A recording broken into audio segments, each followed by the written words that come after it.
L'enfance en guerre.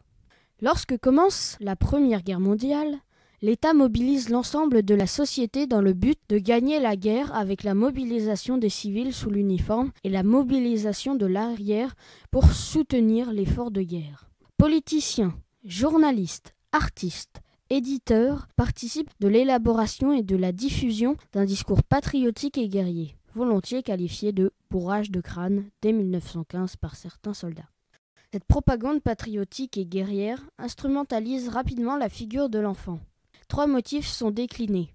L'enfant opposé bravement à l'envahisseur, l'enfant victime des crimes de l'ennemi, et enfin l'enfant de l'adversaire que le discours n'hésite pas à caricaturer. Les enfants paient un lourd tribut à la guerre, la mobilisation séparant massivement et durablement les familles, sans oublier les difficultés matérielles qui s'abattent sur les populations civiles et bien sûr les deuils.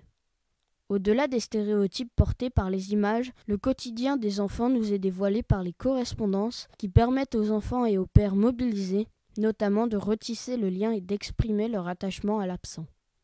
L'enfance trouve enfin également sa place dans la superstition de guerre. En 1918, alors que le conflit s'éternise et que l'Allemagne gagne du terrain, une nouvelle mode émerge à Paris.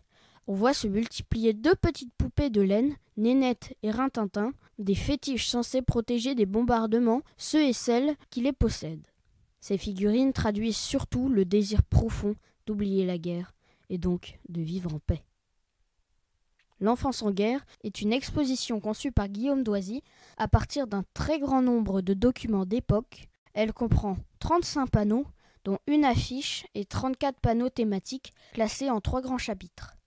L'enfance victime, héroïque ou détestée, l'enfance aimée et 1918, l'enfance sublimée.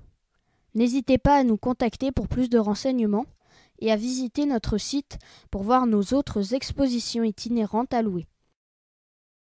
À bientôt.